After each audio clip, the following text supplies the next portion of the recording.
যে উদ্দেশ্যে এই আয়োজন আমার আগে বক্তারা বলেছে,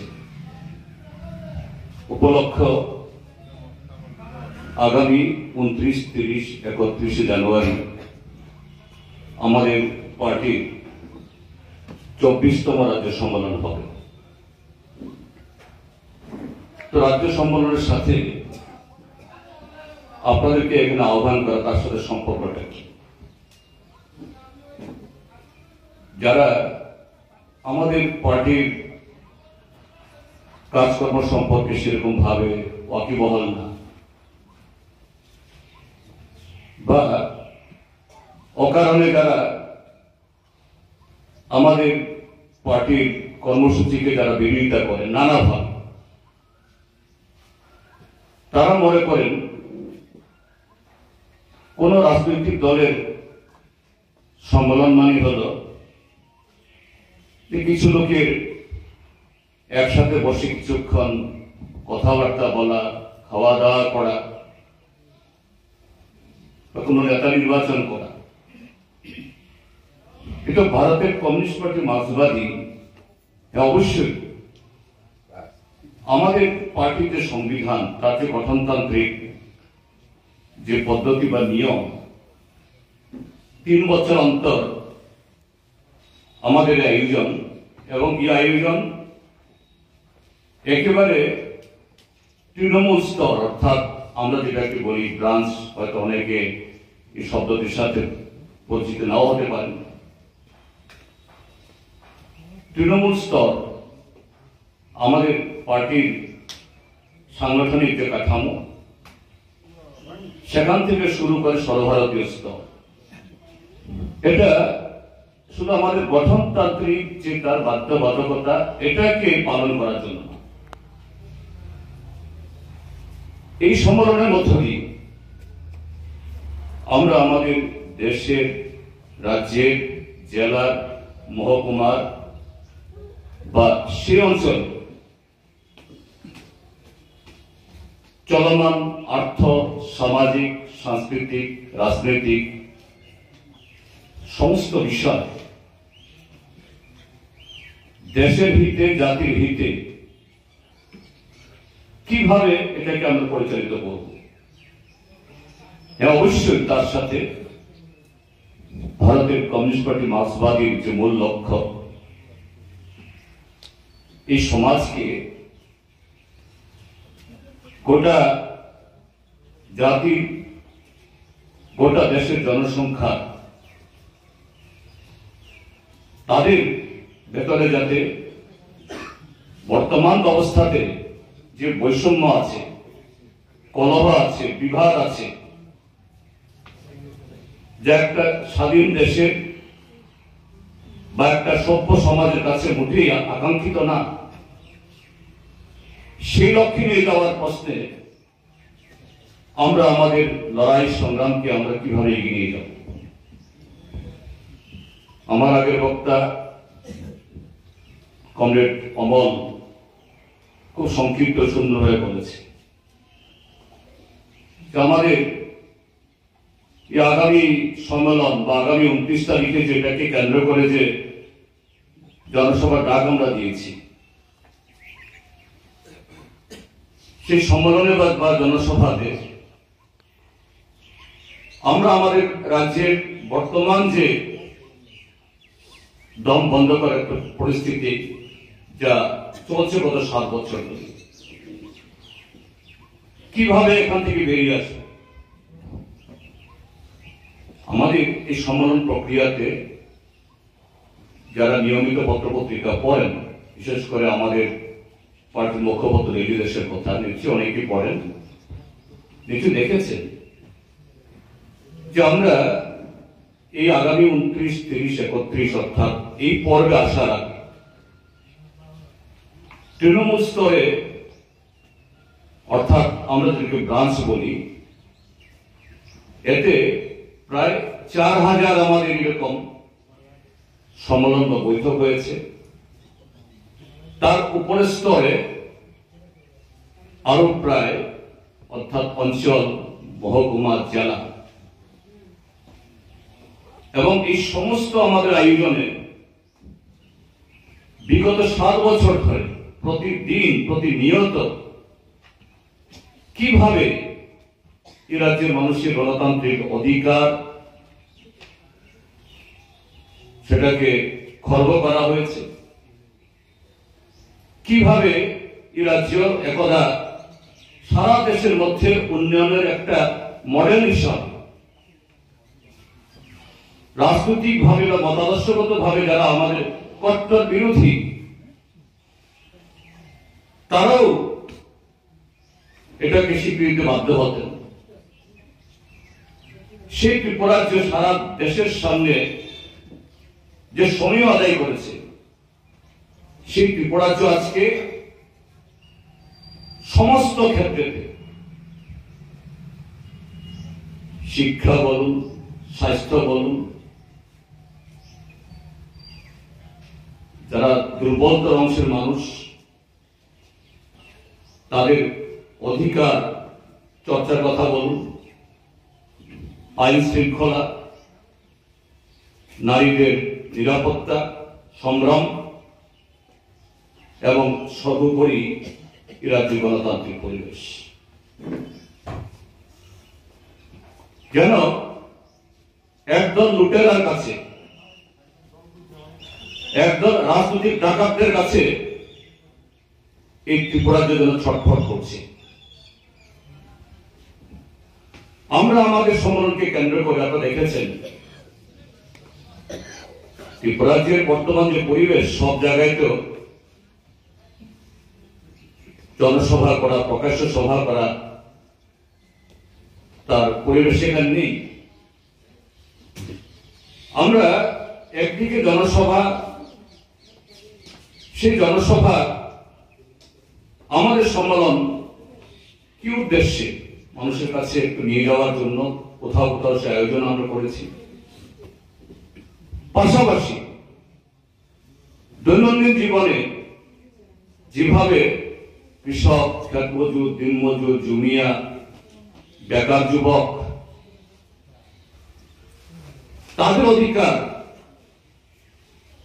তাদের ন্যায্য পাওনা থেকে বঞ্চিত করা হচ্ছে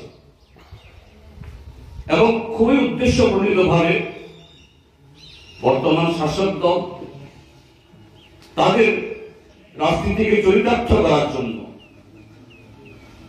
সমাজের মধ্যে বিশৃঙ্খলা আনতে হবে।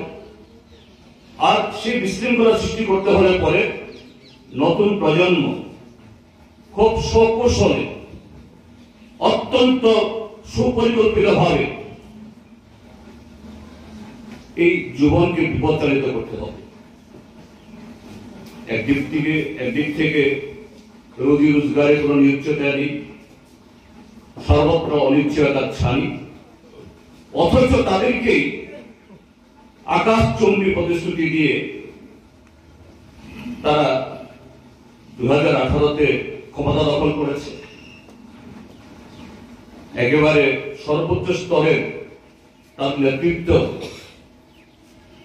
শুধু তাদের ময়দানি ভাষণে না, লিখিতভাবে ইশতেহার ইত্যাদির মাধ্যমে প্রচার করে এ রাজ্যের মানুষের মনকে অন্যদিকে দাবিত করার চেষ্টা সেখানে করা হয়েছে। গত 7 বছর ধরে তাদের সরকার, কেন্দ্রীয় তাদের সরকার, কিন্তু আমরা কি দেখছি যে যৌবনকে তাদের ব্যবহার করে তারা ক্ষমতা দখল করেছে, সেই যৌবনকে সম্পূর্ণভাবে তাদের মানসিকতার দিক থেকে, চরিত্রের দিক থেকে, সব দিক থেকে এটা ধ্বংস করে দেওয়া যায়। আজকে ত্রিপুরাতে একটা নতুন সংস্কৃতি, সে সংস্কৃতি কি? নেশা, মাদক, তার সাথে হলো যেটা অমল বলেছে যে আমাদের শুধু বামপন্থী ফ্রন্ট সরকার সময়ের পরে এগুলো হয়েছে আমি বলবো না, এই দাবি করবো না।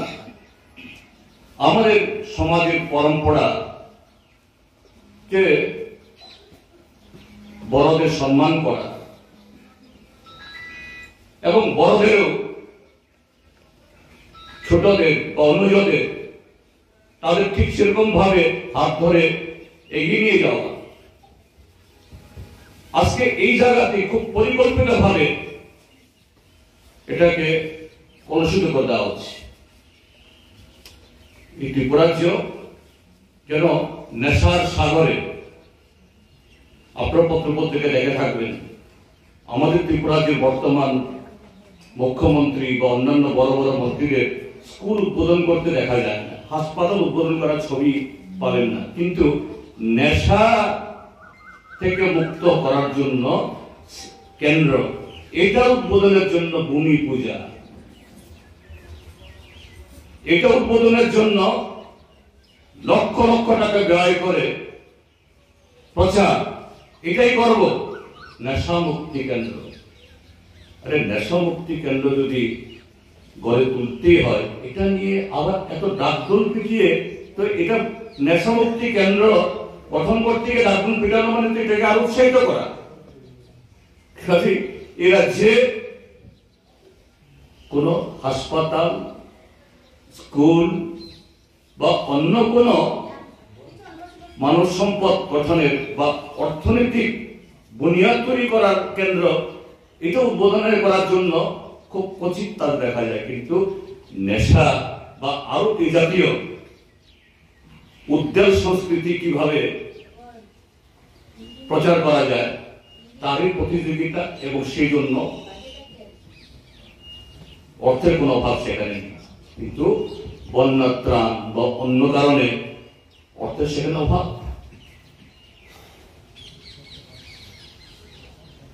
তো তার বিরুদ্ধেই আজকে আমাদের এই রাজ্যের মধ্যে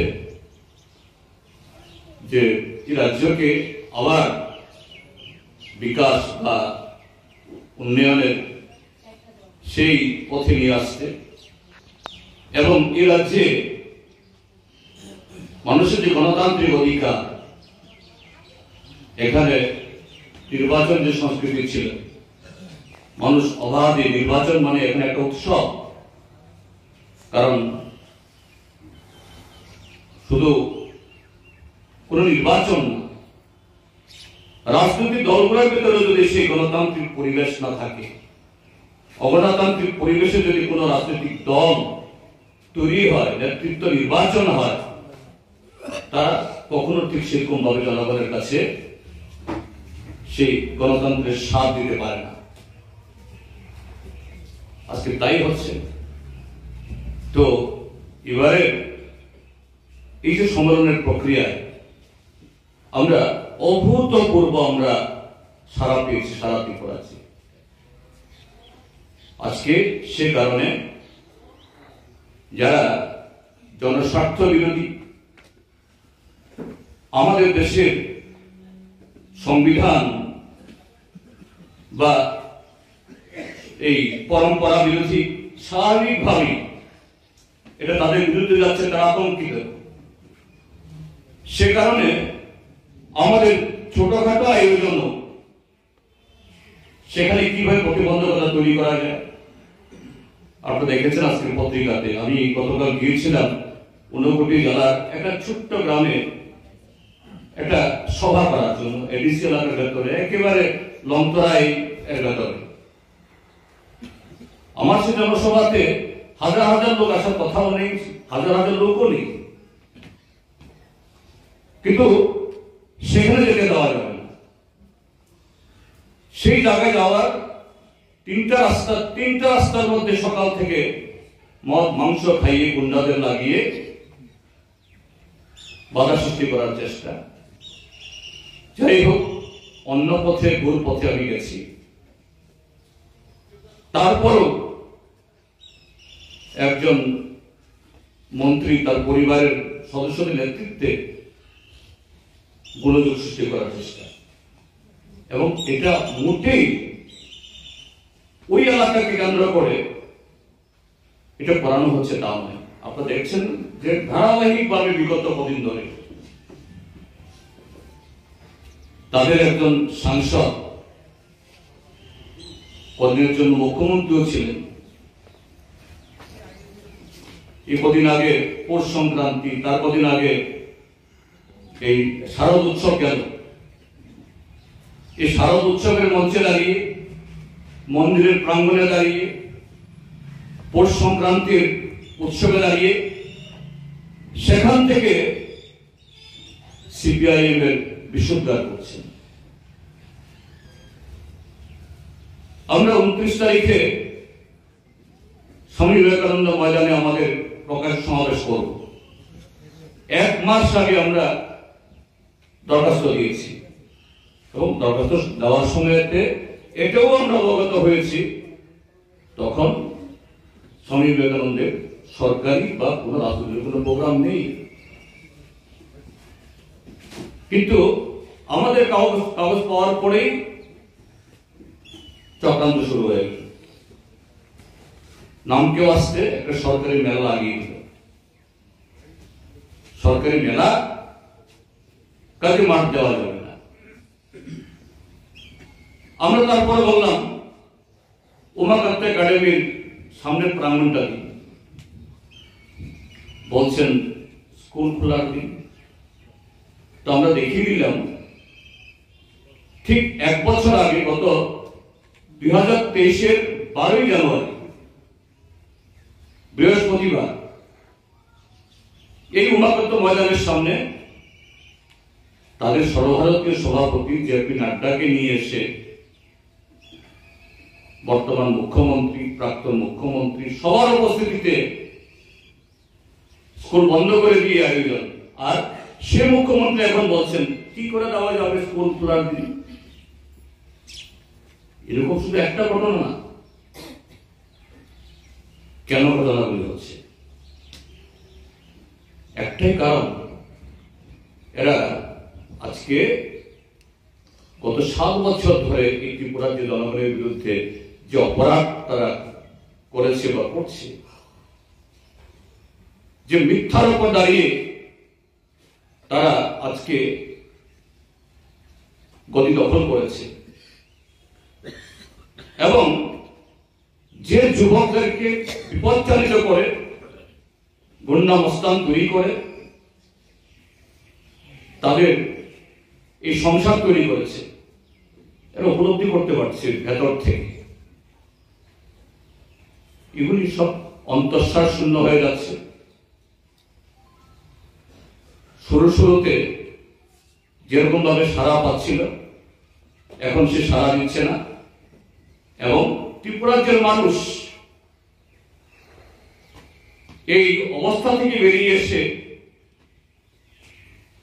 তার অধিকার আর সে অধিকার প্রতিষ্ঠিত করার জন্য লাল ঝান্ডা তারাই অকুত ভয়ে হাজারো প্রতিকূলতা সত্ত্বেও তারা নেতৃত্ব দিচ্ছেন এবং এই লাল ঝান্ডা সেখানে আকৃষ্ট হচ্ছেন। এই ভয় থেকে আজকে কি ঊনকোটি, কি আগরতলা, এমনকি কোথাও কোথাও অমল বলছিল আমাকে এই জনসভাকে কেন্দ্র করে, সম্মেলনকে কেন্দ্র করে যে প্রচার সজ্জা, এগুলো নষ্ট করা শুরু করেছে। কিন্তু এতে রকমফের কিছু হবে, তারা টিকে থাকতে পারবে, এটা যদি আশা করে তারা ভুল হবে। তো এই জায়গায় দাঁড়িয়ে আজকে আপনাদেরকে জড়ো করে আপনাদের শারীরিক অবস্থার মধ্যেও এখানে নিয়ে আসা মানে এটা কি একটা মহৎ আয়োজন। আমাদের রাজ্যের তথা দেশের বর্তমান রাজনৈতিক, সামাজিক যে অর্থনৈতিক সন্ধিক্ষণ, দেশটাকে এই দল যে জায়গায় নিয়ে যেতে চাইছে, যা আমাদের স্বাধীনতা আন্দোলনের, আমাদের সংবিধান প্রণেতাদের তাদের স্বপ্ন আকাঙ্ক্ষা সম্পূর্ণতার পরিপন্থী। ঘটনাচক্রে আর কয়েক ঘন্টা বাদে আগামীকাল সকালে আমরা আমাদের প্রজাতন্ত্র দিবস উদযাপন করব, কিন্তু সেই প্রজাতন্ত্রের প্রাণভূমরা এখন যাদের হাতে, তারা এই প্রজাতন্ত্রের যে আত্মা, ধর্মনিরপেক্ষতা, যুক্তরাষ্ট্রীয়তা, তার সম্পূর্ণ বিরোধী। কাজে সেই জায়গায় আমাদের এই সম্মেলন এটা নিছক আমাদের পার্টির